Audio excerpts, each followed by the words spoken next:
Half-siblings Kate and Kentaro Randa look into their father Hiroshi's involvement with Monarch, the secret organization that keeps an eye on huge creatures known as Titans. In 2015, a year after Godzilla made a reappearance, scientists Bill Randa and Keiko Miura were involved in the early creation of Monarch 2 generations prior. In both eras, Lee Shaw, a former army officer, becomes a close ally of the Randa family.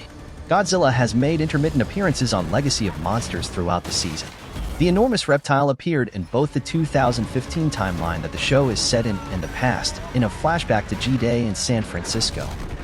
A significant portion of his past was in earlierly attempting to assist Godzilla in finding new Titans by forming a cult. The Hunt for the Beast by Hiroshi Randa, the father of Kate and Kentaro, to determine how to deal with the holes popping up all over the world, is then linked to another significant aspect.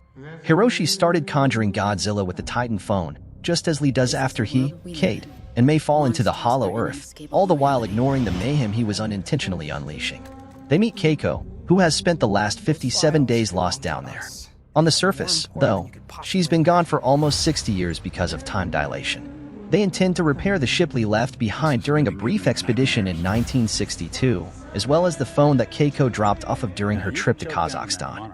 They can utilize the ship to blow through the vortex that opens once they summon a Titan via the rift to reach this location, a realm that lies between the hollow Earth and Earth, which Keiko refers to as Axis Mundi.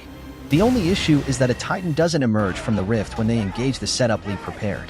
An ion dragon that has already entered the zone attacks instead.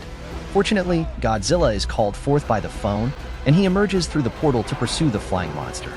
The enormous reptile manages to use its atomic breath to fry the dragon, take off its wings, and throw it aside with a firm swat, even though it is spewing green slime and temporarily blinding him. It's another magnificent triumph, a tribute to the way Godzilla destroyed the Mutos. In order to underline that he is, in fact, king of the monsters, Godzilla closes the film with his distinctive, trademark war cry. Lee has the task of getting the sphere to the portal so that they can fall through and return to Earth during the Godzilla vs. Ion Dragon conflict. His experience from the 1962 Kansas Recon mission, which resulted in his disappearance for 20 years before being spit back into Japan, serves as live proof that this strategy is effective. Lee understands, though, that the ship is too heavy as the vortex draws the ship in. He finds himself outside attempting to resolve the weight problem in the blocked passage brought on by the Titan's altercation. Sadly, he lets go and sacrifices himself, realizing he is dead weight, even as Keiko tries to pull him back into the hatch. One of the most endearing anecdotes in the program is the one where Lee appears to die as he falls. Lee and Keiko did, after all, have romantic feelings for one another prior to being torn away by their U.S. military duties. Keiko moved on to Bill, but as soon as they were back together, their terrible past reappeared. Keiko also learns that Bill perished on Skull Island and that Hiroshi was raised in solitude and bitterness. As he was kept prisoner in isolation for decades afterward, Lee too had unquenchable need for Keiko. It's possible that viewers believe they would get another chance because of this. As friends, if not lovers, they used their understanding of the Axis Mundi, the Hollow Earth map, and the Titans to enhance Monarch's activities. They even had the option to act independently, freeing themselves from the corrupt and self-serving oversight of the government and contributing to the protection of the Earth and innocent species like the brambleboar. Unfortunately, Keiko loses someone who meant a lot to her in what she started with the earlier version of Monarch, and her dream comes to an abrupt and heartbreaking conclusion. But this deed serves to redeem Lee, confirming that all he ever desired was to perhaps explore Axis Mundi and locate the woman he believed to be his real love and soulmate. The heroes are fortunate enough to pass through the portal and return home. Nevertheless, it is soon discovered that 2 years have gone when Kentaro and the others find them. They believe they are in a contemporary city as they all catch up, but it turns out they are on Skull Island in 2017. The facility is being administered by Apex, not by Monarch. The poignant reunion with the Randas is cut short as the season closes with the facility under red alert and everyone hiding. In the midst of a thunderstorm, Kong is spotted shouting and hitting his chest in the bush.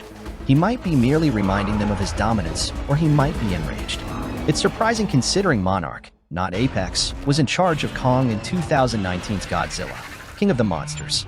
However, a Legacy of Monsters Season 2 will need to explain how this evil alliance first surfaced and what investigation Apex conducted. Fans only know that Tim left Monarch after they disregarded Keiko's previous use of the phone to transmit signals up top, and that Kentaro offered Hiroshi his services. Tim encouraged the men to follow the other a game in town early on, which made them desperate. Fans can now confirm that they were employed by Apex at that time. But May is still upset since she knew Apex was using animals for unethical purposes when she ruined them years ago. As a preamble to Godzilla vs. Kong, Legacy of Monsters closes with the conclusion of the Gareth Edwards Godzilla era and lays the groundwork for Apex to employ Lee's team to build their ships to reach the Hollow Earth. It emphasizes once further that this show has significant subplots. Even while they are not required viewing for the films, they can aid viewers in anticipating what to expect when Godzilla x Kong: The New Empire opens. In the end, Legacy of Monsters' first season offers a more thorough examination of the monsters, people, and environments in question, piquing viewers' curiosity about what more tie-related mysteries Apple TV Plus might reveal later on.